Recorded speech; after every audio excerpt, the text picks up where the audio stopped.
Everybody. Welcome to our first Beyond AMA. This is a first for me in this form. I've been on lots of fun panels and stuff, but this is my first Discord AMA, so it'll be a bit of an adventure. I think we should introduce ourselves, and then we've got a couple of things that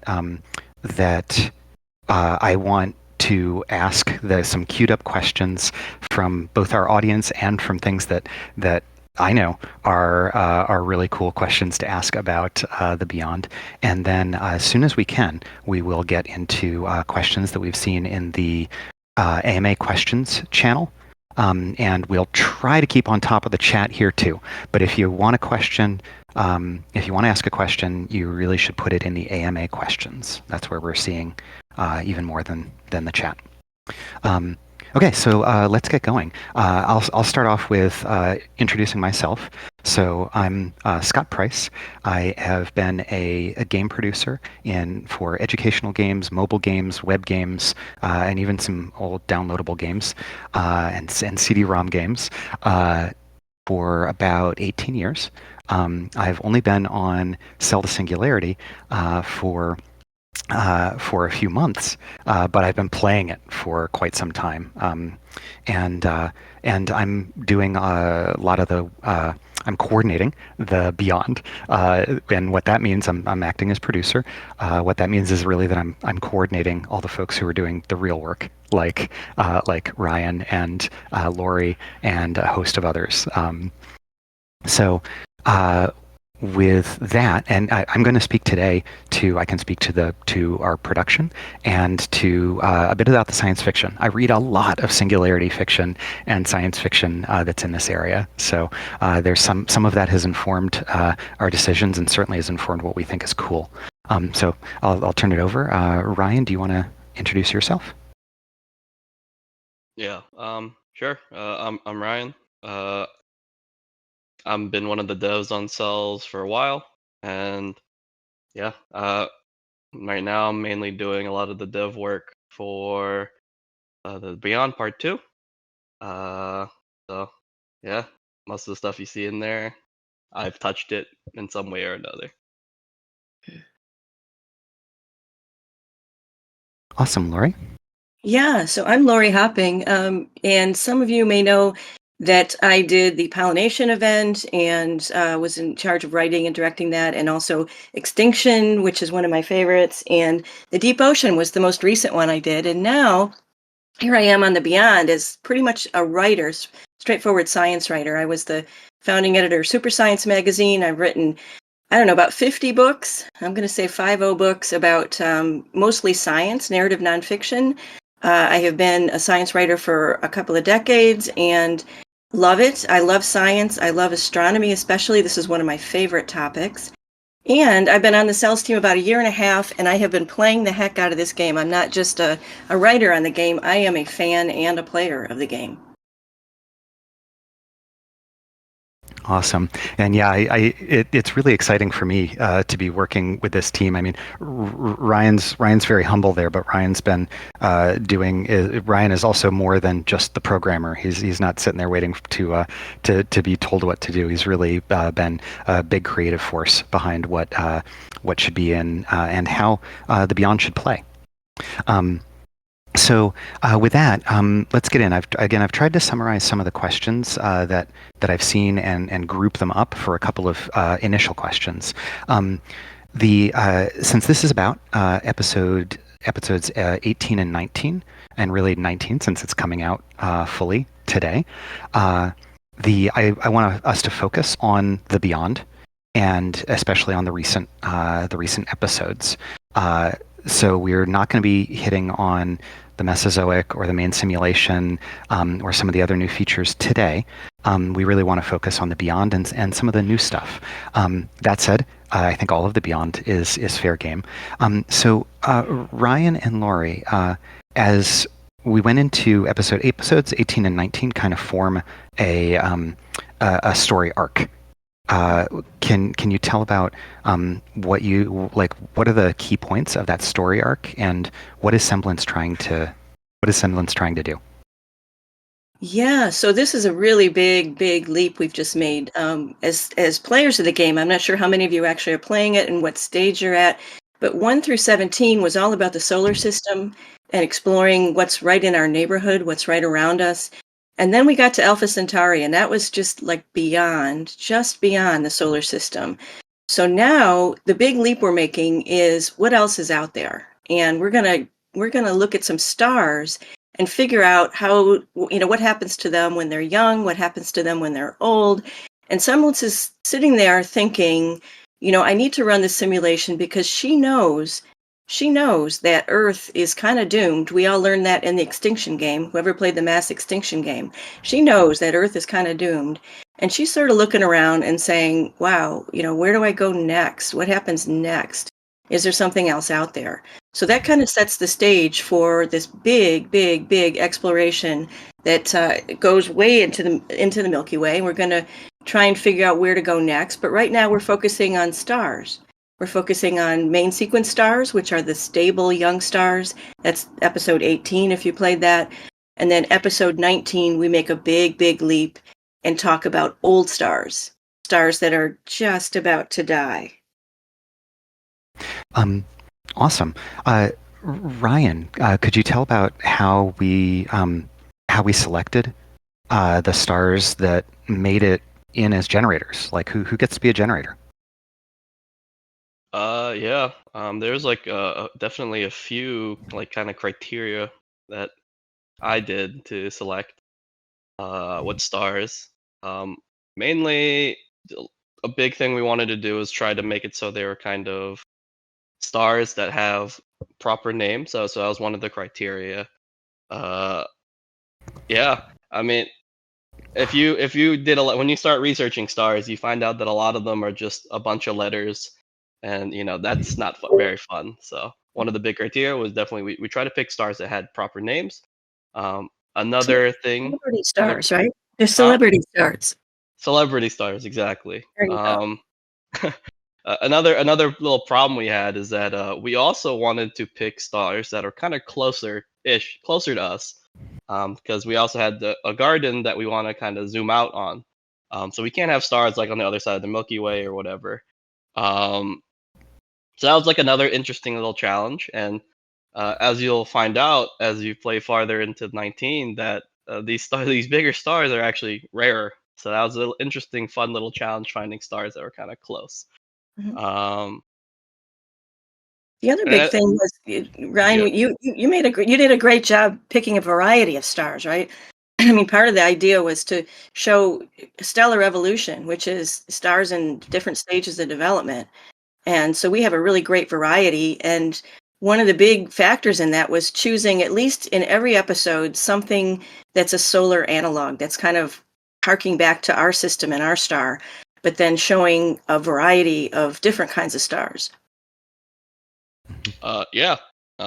It's always interesting to put stuff in context of Earth, right? Hmm. It's very hard to kind of compare something without having something to compare to.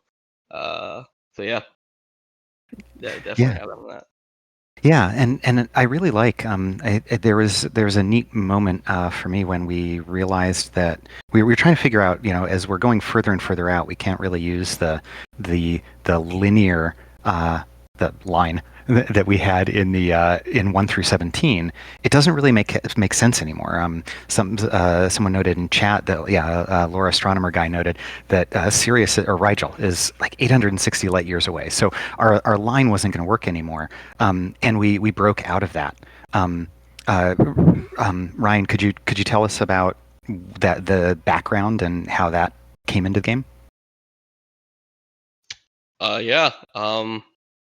So like when we talk about just older stars in general, um, one of the things that they can do is become super giants, mega giants. There's like a bunch of huge stars, and I really wanted to find a really nice huge star. And when you think of huge star, we're talking about like the very big, very blue.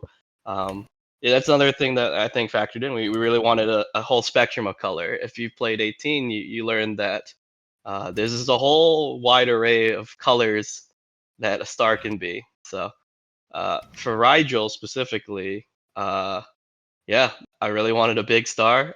In fact, we had another star that fit into the giant star, like the super giant stars, called Betelgeuse, and you might have heard it. But we ended up not thinking that it was a great generator simply because of the color, honestly. And We that already kind of had really narrowed that. down what we could find, and fitting all that criteria. Uh, yeah, Rigel fit it, and I was like, okay, and it's kind of close enough. So that We one. got Beetlejuice in as a trade card, though, as I'm thinking, because it's going to go supernova pretty soon. So at least we got it in, but it isn't a generator. You're right. Um, Another one of the celebrity stars. Yep. yeah, and I've been amazed through this just how many celebrity stars there are. I was excited that a couple of my favorites got into episode 18. I really like Barnard's star. I think it's just cool. I think it's cool that it's got someone's name on. Alpha Centauri is, I think, one of the coolest out there because it's so close to us and because it's a bit more of a complex system. But the Barnard's star just has a spot in my heart because it feels very relatable, and there's been a bunch of science fiction that featured both of those because they are so close, and because they are at least some of them are close enough to our star that we could imagine planets around them that might be relatable.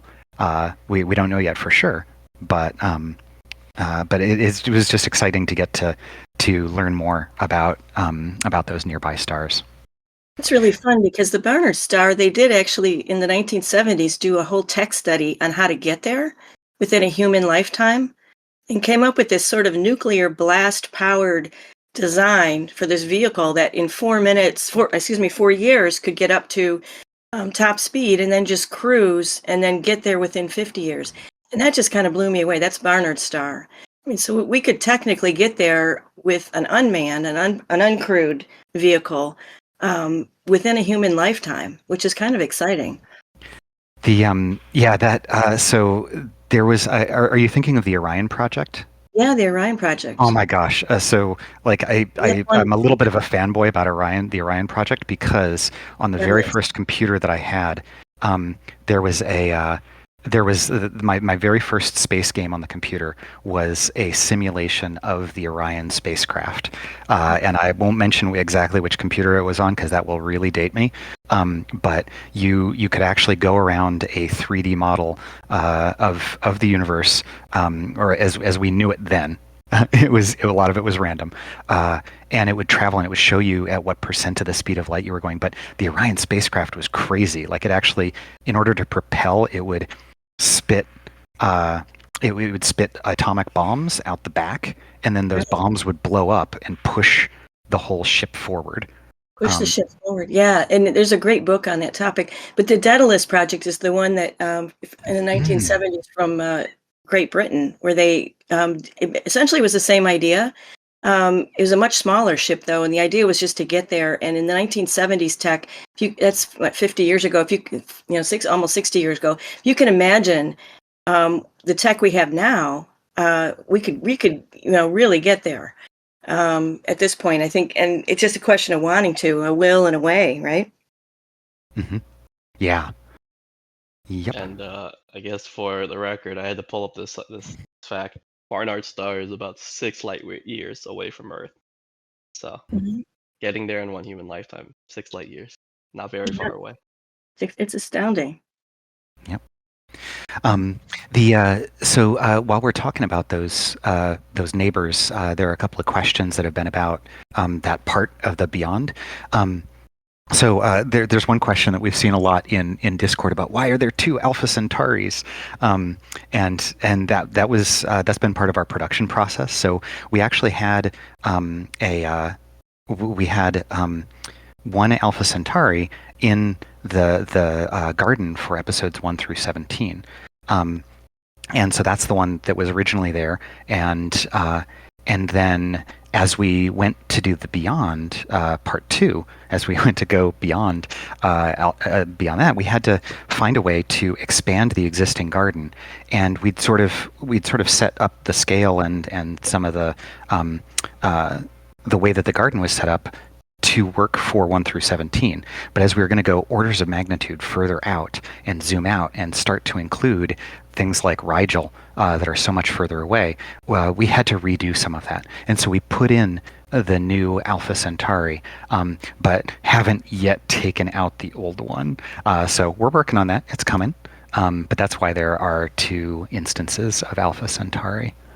I believe the newer one is more accurate in terms of like the direction that it's in and everything, because that's also something that I didn't understand when I was first playing these episodes, is that a large part of the star map and just the map of the objects that we're using in the garden is actually what we know about being out there and where they are and how they're spinning and etc. So. Okay, Lorri, another, you mentioned age and how stars age. Could you say a little bit more about that and how that factors into what's in episodes 18 and 19? The 2 episodes are complementary in a lot of ways, because the uniting idea is that mass is destiny. That's our just like general phrase for this whole thing. How much mass the star has, it really, really determines what happens to that star in a big way. And the point of change is like point something, something, something. So if it's point, 3 above and 0.3 below, that star has a really, really different destiny, different temperature, different size, different lifespan. The bigger and the more massive, the shorter the life. We learned that in episode 18. They burn bright and they burn fast. The sun is a medium star, yellow dwarf. We're kind of in the middle, and we're about 4.5 billion years old, halfway through our lifespan. And then the little dwarfs, the 9 out of 10 stars that are red dwarfs, there's some orange dwarfs in there, which are sort of in between.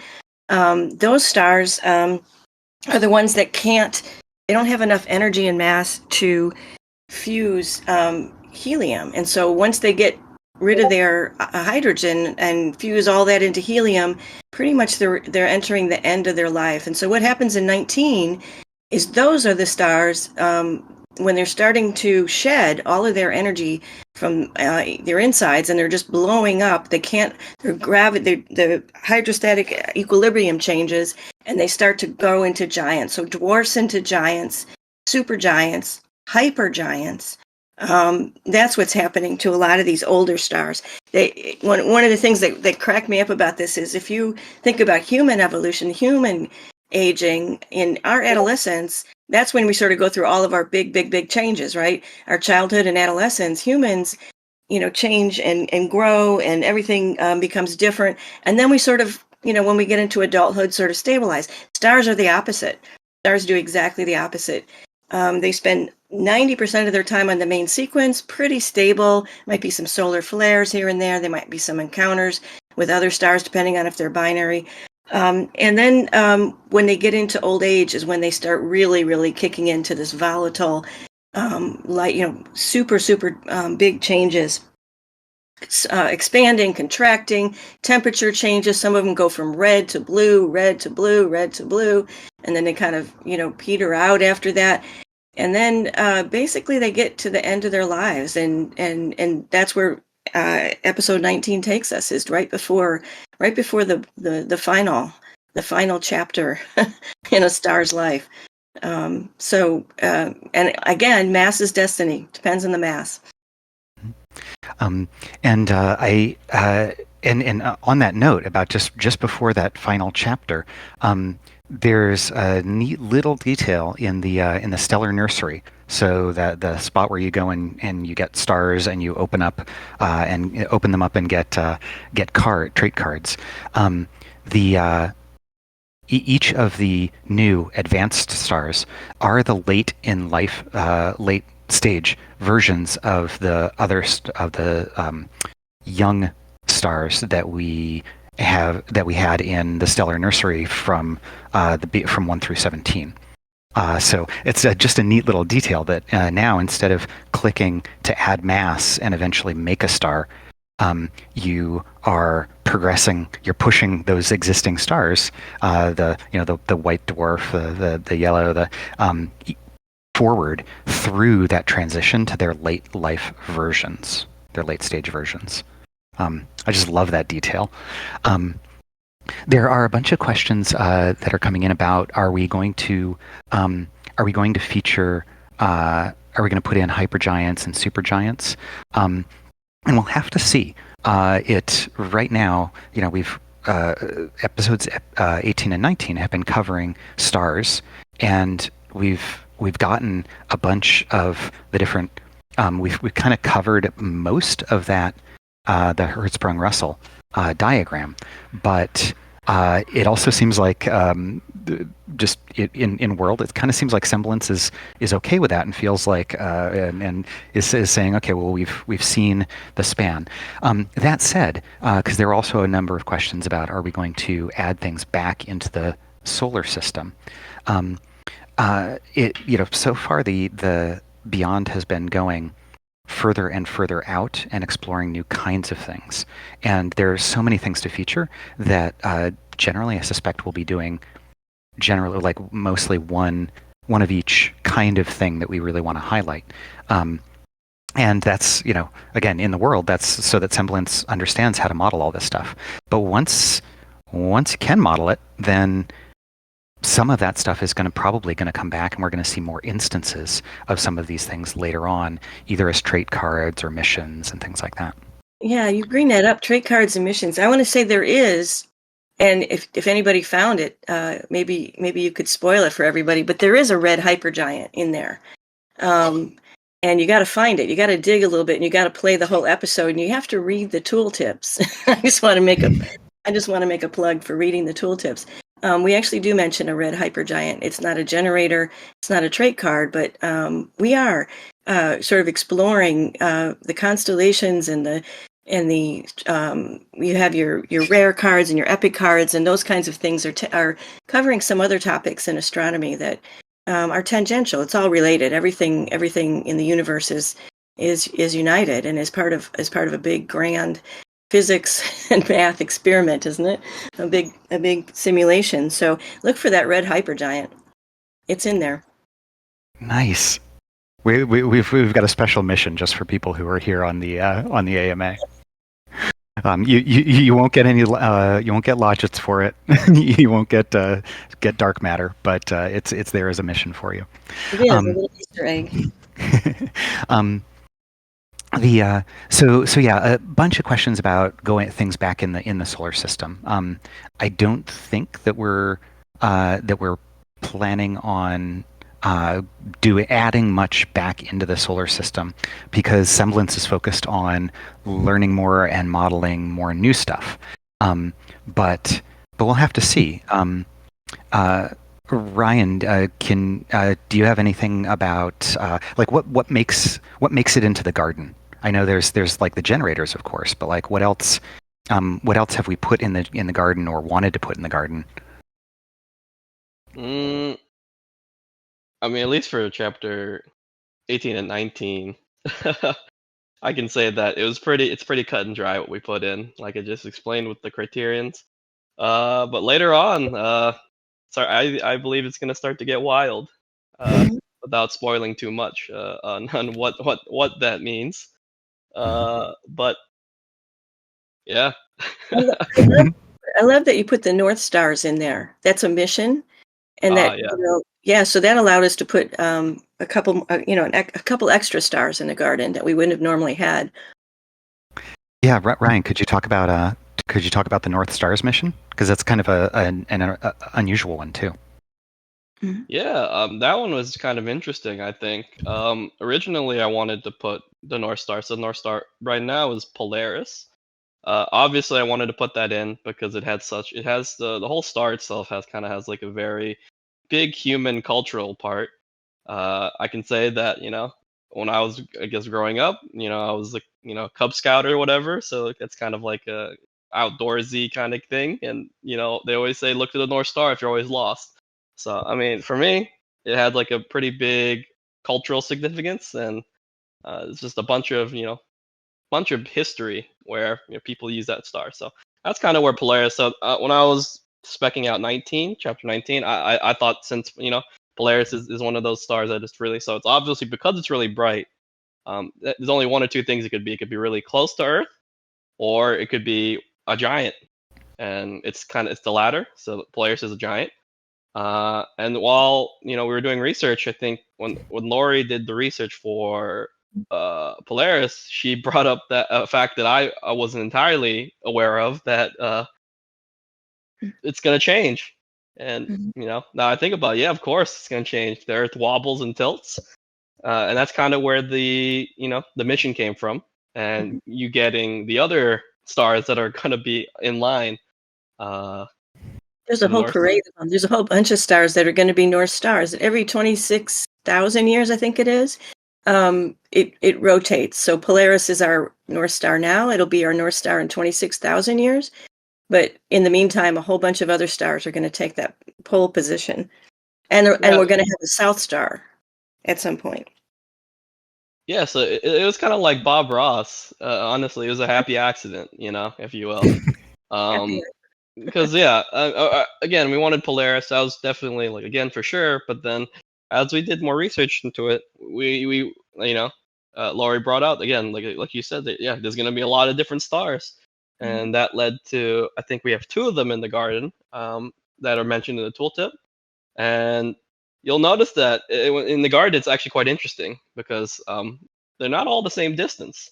It's kind of crazy. I think it's kind of interesting in that way, and also not uniform shapes. So I mean that's all I'll say. You'll have to play to see what they are and what they look like. But and our technical artist, our technical artist Olga did an amazing job at showing these stars.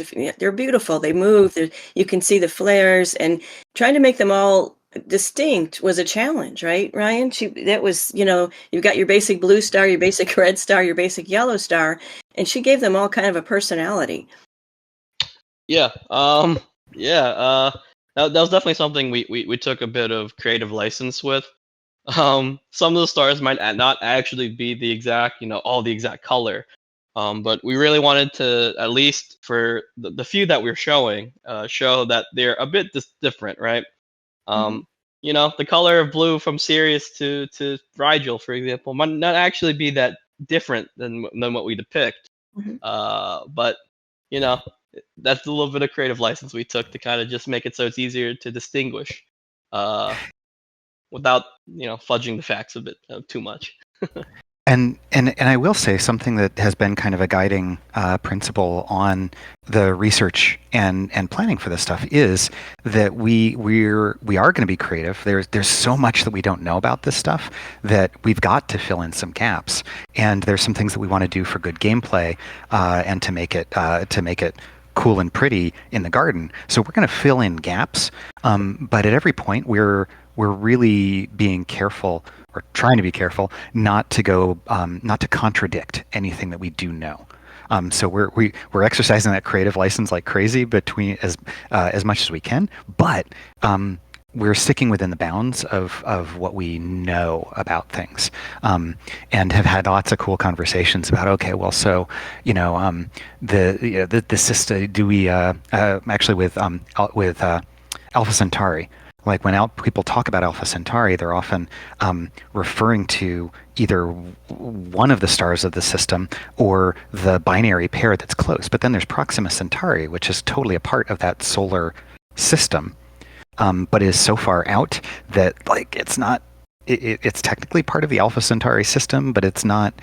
It's a little bit. So we've had these neat discussions about, okay, well, do we include that? And wouldn't it be cool to put Alpha Centauri on the Hertzsprung-Russell diagram, but then where would it go? Because it's got 3 stars. So we're trying to be creative, but we're not contradicting the science. I think that's a really cool thing that I learned, is that most of these systems are multiple star systems. I mean, our little solitary, single star system is the rarity, and Rigel is the one that killed me because it's so bright that it basically blinds telescopes. Telescopes that look at it are kind of blinded. And so there are three little, it's sort of, there's a big, huge, the Rigel that you think about and that you see in the sky that's so bright and you can't miss it. And then there are three other stars that, took a long time to be discovered just because the main star is so bright. So it's actually 4 stars in one system. And Polaris also is a multi-star system. I mean, most of these stars have companions. Most of them are binary, trinary, and so forth. Yep. So sort of skimming some of the other questions that we've got in here. So we've been talking a whole bunch about the awesome, cool science, and hopefully we can refer to some of that, but or return to some of that. But there are also a bunch of questions that are about some of the development and the design of what we've got, the game design of what we've got here. One is one question that I hear quite a bit is about, are we going to add prestige to the Beyond? And that's an interesting question to me. Ryan, do you want to speak to like how you're looking at that and the design of the Beyond around sort of prestiging and restarting the simulation and the game design of that? Or, I mean, I can if you want, but I think you probably got a more informed opinion on this. Yeah. For Prestige, I think for the Beyond, when we first started it, we kind of wanted to avoid exactly what we did in the dinosaurs. So on that front, I don't know 100% if we're gonna do that for the the Beyond Part 2 and after we're done with it. I don't know. I think as of right now we might.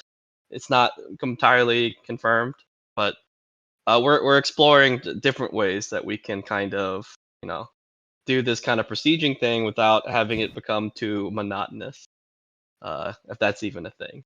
And I think that's all I can really say right now, but we haven't actually started working on actually implementing that in. I'll say, Yeah. but possibility. Yeah, and I think in a way we've already got prestiging in one sense of it in there, right? Like the prestiging often means you've made it to the end of what you've got, and now you restart, and things are different now that you've restarted. Like that's a big part of prestiging, and in that sense, the fact every time we get to the end of an episode and Semblance says, "Hey, okay, cool, we got all this new data. Let's start it over. So now that I can model it better," that is kind of a prestige, but it's also not in the sense that it's not all the content that's already out there and restarting it to show that in a way that really shows how far you've made it in beyond the game. So we've exactly like Ryan was saying, we've got to balance that. But it's already kind of there, but that also introduces some other challenges. Since we are a game that is continually releasing new content, we're like a live ops game in the industry lingo, and we're rolling out this new content. This is in some ways as close to a prestige as we can get until we're done with the content. You hit the end of of everything we've released, and now you prestige. So yeah, I think just overall, we've definitely begun conversations on what we're gonna do with the kind of larger loop when everything's said and done, but nothing concrete yet. We had a question in here about Van Manen's star. Why did we include that, Ryan? That's the white dwarf. No, it's a white dwarf. It's dwarf, So, yeah. the thing about white dwarfs, right, is that they're really, really tiny and they're really, really dim. So I actually thought it was quite a blessing that we actually found a white dwarf that kind of again fit the criteria, the kind of close to Earth. Well, they kind of have to be because they're so hard to see, but also kind of had a name. When you start doing a lot of these research with stars, again a lot of them are just incoherent strings of numbers, letters. I think Van Manen was actually one of them that I found that kind of was just right. So that was kind of where it was. In the grand story of 19, we kind of have like this dichotomy of before and after kind of thing, at least with Arcturus and Van Manen. So that's Arcturus is the solar analog, so what our sun will become, a red giant, and then after that progresses even farther, the red giant becomes a white dwarf. So we wanted to show that dichotomy, and then we picked Van Manen because honestly there weren't that many to pick from. So what's really cool is it's a white dwarf, which means it's a dying star. Basically, it's no longer. Well, I think that's like a definition of almost a dead star because it's no longer doing. So it's a star because it does fusion, right? Right. And Van Manen at that point, white dwarfs at that point aren't doing anything at all. They're just kind of there. They're cooling off. They're basically for billions of years. It takes them billions of years to cool off.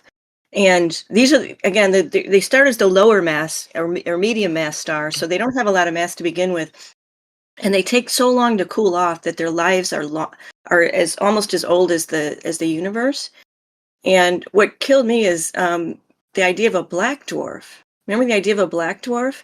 That once a white dwarf finally cools off, billions of years, that actually takes longer than the universe is old. So we know it's going to happen. It's physics. It's basically physics. But there are no black dwarfs out there yet because the universe isn't old enough yet. I found that amazing. That just blew me away, that fact. So that's the destiny. And Van Manen and all the other white dwarfs, they're going to end up being black dwarfs. That's going to be the last thing probably in the universe. Who knows? It's so cool. That's one thing that I just love about all of this is that we don't know for certain. We haven't seen any black dwarfs, and it's going to be really hard to see them if we ever do. But we know from the rest of the way that the entire system works that they're almost certainly going to be out there. And a lot of our guesses in the past, we know that these rules are pretty good, and I don't mean rules like we made rules. I mean like the way that our model of how the universe works and Semblance's model, we know it's accurate when we say, we haven't seen this thing yet, but I bet we will, and then we eventually find it. And there's been a lot of that recently as we get better and better telescopes that go out there. So I just love that we don't know that there are black dwarfs, but we're pretty sure that there are eventually going to be some, or I just love that. It's got to happen. I mean, if you're radiating energy for billions of years, there's going to be an end point. There's going to be a point where there's just no more energy to radiate. So I think that's kind of fun. It's kind of an interesting idea. And one of my favorite pieces of singularity fiction. It's this really cool book called Accelerando by Charles Stross. It's one of the it's a really good one if you want to get started in fiction about the singularity, because it's wacky and goes some crazy places, but without. And I think it's safe. I don't think this is very spoilery, but at some point in the book, they end up actually exploring around a brown dwarf, because that's a relatively safe spot in the universe. Like, brown dwarfs are kind of out there, and aliens might not even know that they're there because they're really hard to see. So if you're trying to hide, that can be a good place to go. Yes. So a brown dwarf is a failed star. It's one that doesn't have quite enough mass to ignite nuclear fusion, but it's much bigger than a planet. So Jupiter came very, very close to being a star. It just didn't quite make it. But so brown dwarfs are kind of cool because they're not stars technically, because they're not fusing anything in their core, and they're brown. For that reason. They have some energy, but they're not on fire. They're not nuclear powerhouses. They're kind of under the radar. So there are a ton of questions about will there be this? Will we ever add this thing in the future? Honestly, the best answer to that is we'll have to see what Semblance needs for the simulation. We can't go too far into what may be coming up, because it really does depend on where the science goes, and as we start to expand further, as we continue to expand further and further out into the universe, what can we cover, and how fast is Semblance moving and trying to model everything that we can see. in the universe. So unfortunately, we're going to be dodging a lot of those questions, but I love the speculation. It's also great to see in the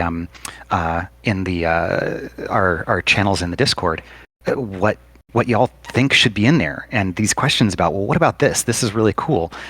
We know what we're interested in, but it's really exciting to see what you're interested in, and then to think about how that fits into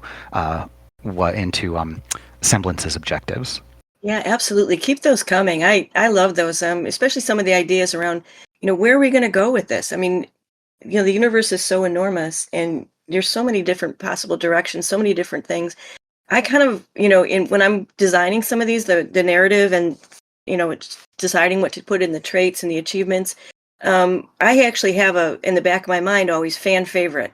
If I see something mentioned or I see something, in one of the channels people are interested in or happy about, I try to work it in there in some way. So yeah, keep those ideas coming. And we definitely use some of the ideas.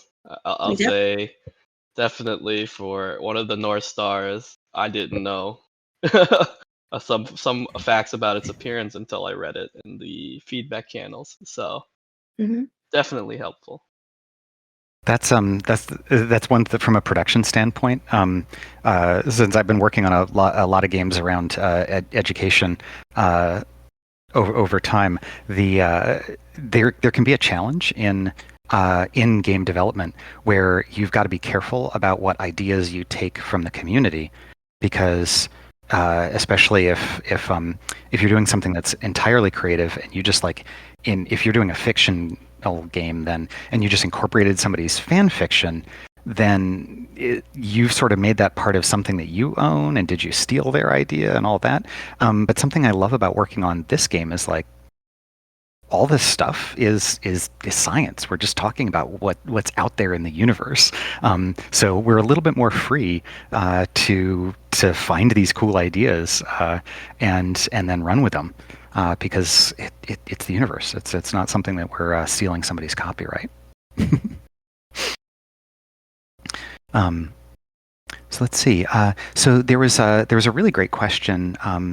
Since we were just talking about how far Semblance is going to explore, there was a question. It's a little bit of a big one, actually. Let me see.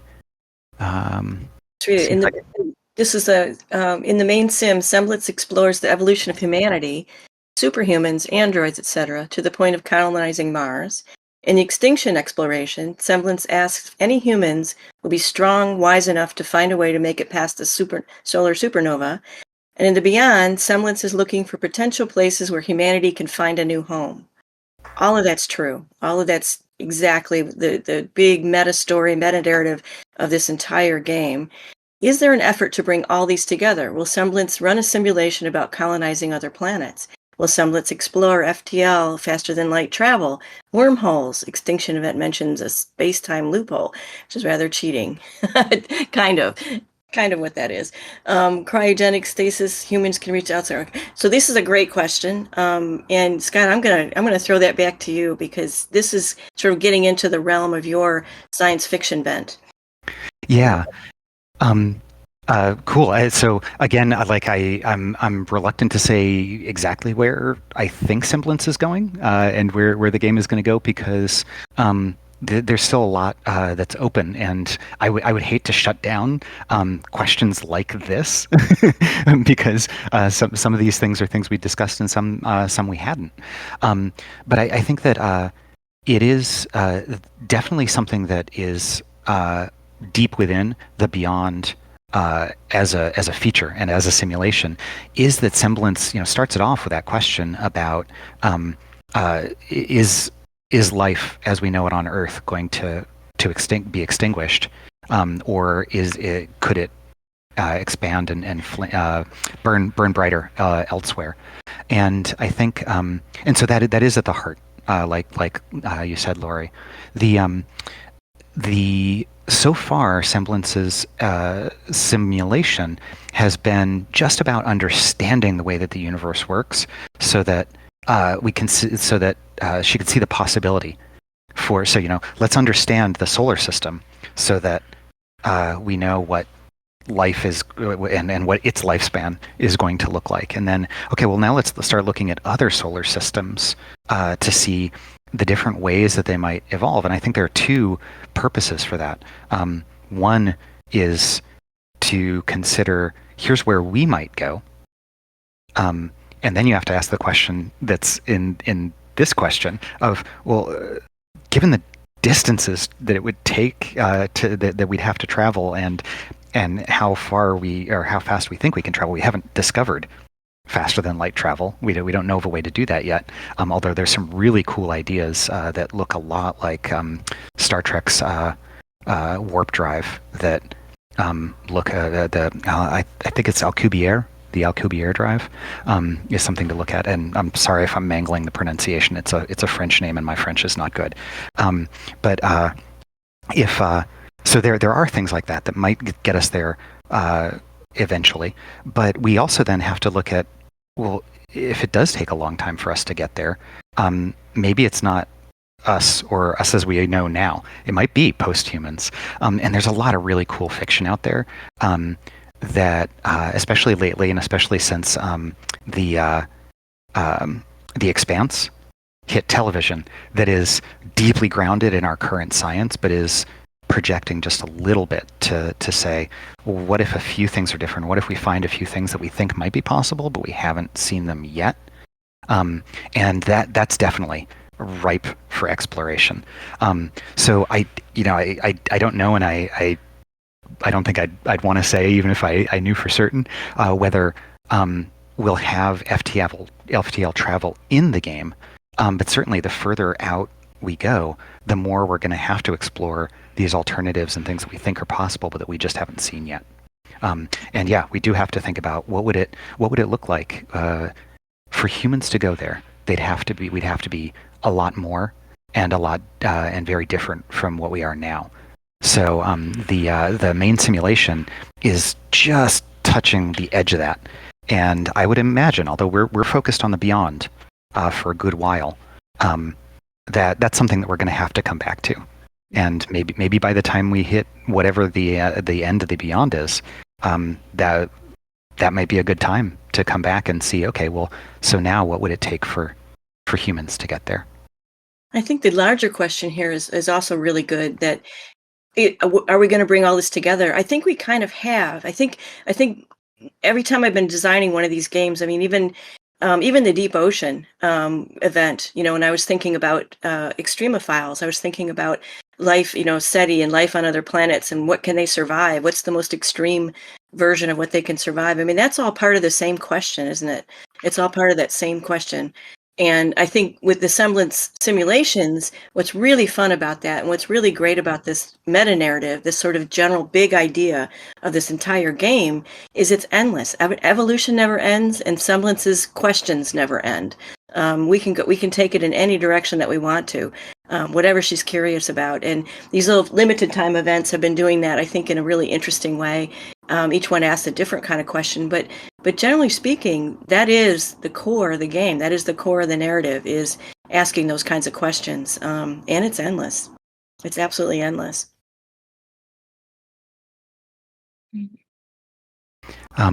So I'm looking back at the questions in the chat, and there was let me see, there was a design question recently about what is the hardest part about adding celestial objects to the garden?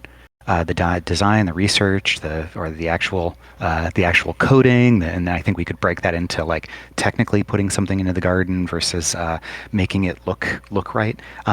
Ryan, could you talk about what it takes to add something to the garden? Yeah.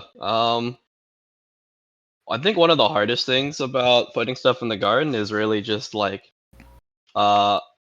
we really tried to get the most accurate positioning. So really researching the place where we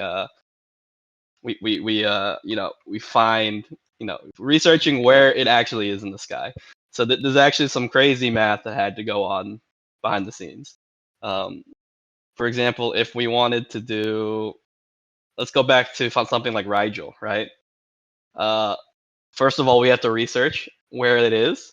And it's actually kind of crazy because they give you the way it's kind of given the place where it's given and where it's like in the garden or in the universe. It's in reference to where it is on Earth, and they give you like this nonsense like right inclination, right whatever, and we had to kind of convert that into 3D coordinates, which was an interesting challenge to do.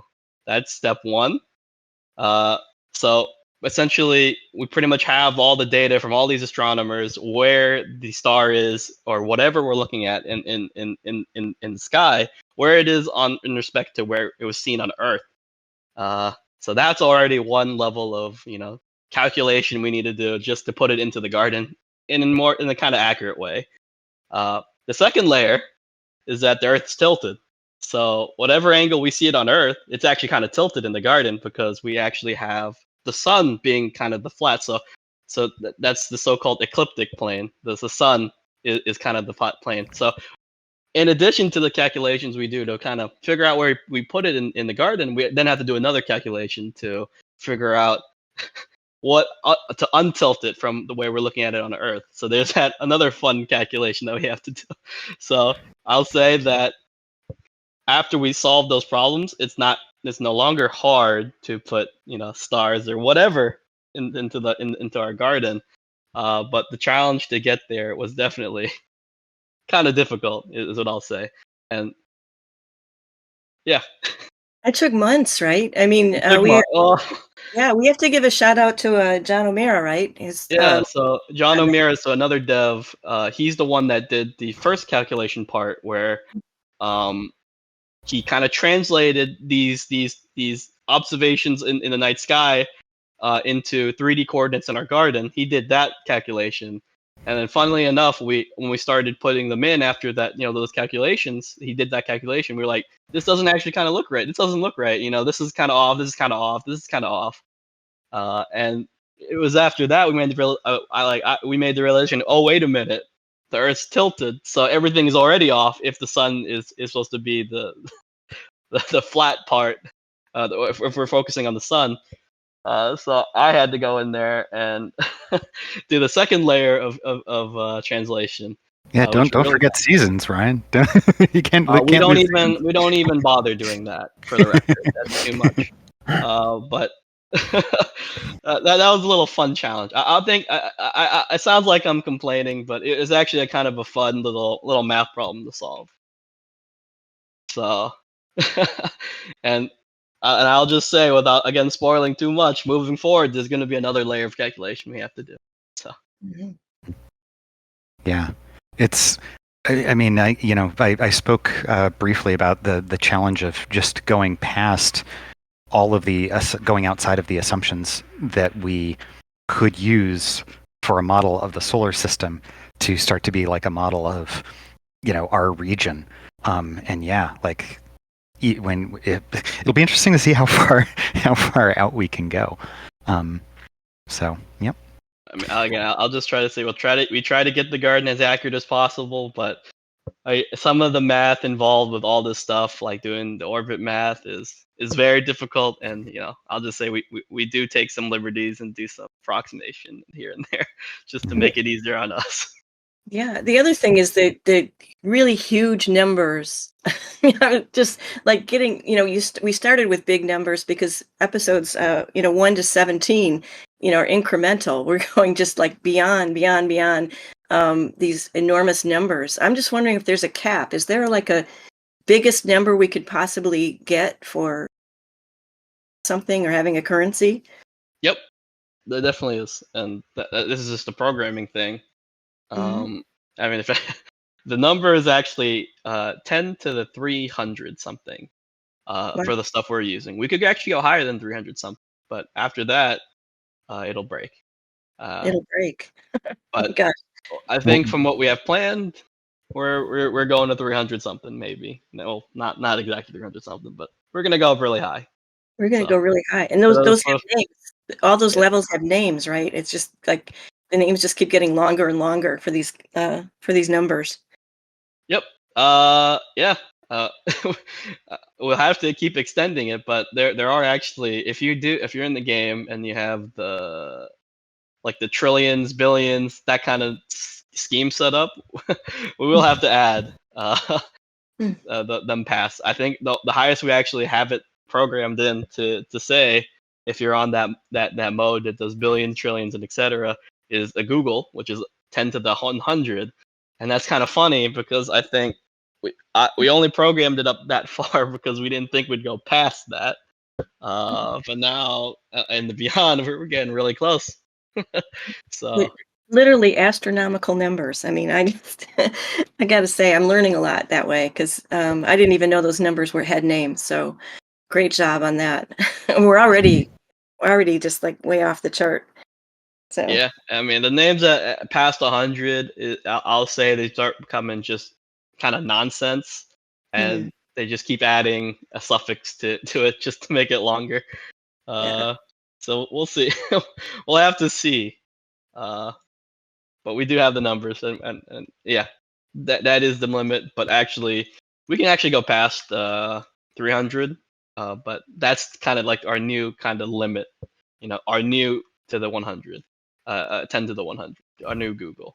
I wonder who's going to get there first. That's all I got to say. some fan's going to get there first. And get there first legitimately. Yes. Yep. Right.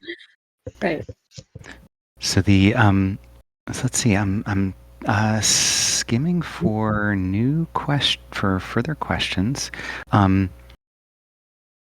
Let's see. So we've only got like 3 more minutes. And I think we've been keeping pretty on top of the written questions. We might have time for 1, maybe 2 live questions if we can. So if you want to raise your hand, then yeah, we might have time for a question or 2. Unless we've answered all the questions, in which case, awesome. I think there's always more questions. Mm-hmm. Oh my gosh. Okay. Let's see. So first up was I think Hornet. I'm gonna invite you to speak. Go for it. Hey, how's it going? Pretty well. Hi. Well, does that count as my question? Is this like a genie? No, anyway, so I am a game dev also. I think I left a question in the other chat, but I was wondering, I'm getting into more of the networking side of things. I'm going to be doing a similar game where it's going to be like it's going to have that live ops element to it. I was wondering, how do you guys handle your this is sort of a very complex question. So if there's like security concerns with it and everything, that's fine. You don't have to answer. But if I was wondering about like, what is your tech stack like, and how do you handle releases? Oh, releases. Okay. I'm not the exact expert on that, but I think one of the things that really helped us in doing releases is we kind of have like nightly builds. And to set that, so this essentially is like every night when we commit to whatever, if you're using Git or any place that you hold your version control, every time we commit, we kind of have this pipeline set up where every night at like midnight, we kind of auto kick off a build. So we'll always kind of have a build available to test on if you're releasing the mobile or whatever. It's called Jenkins. And I didn't set it up, but it's been really helpful for managing our releases. So that might help. Yeah. Cool. Thank you. I am more than familiar with Jenkins from work. So yeah. And thanks. Yeah, that's really helped us out.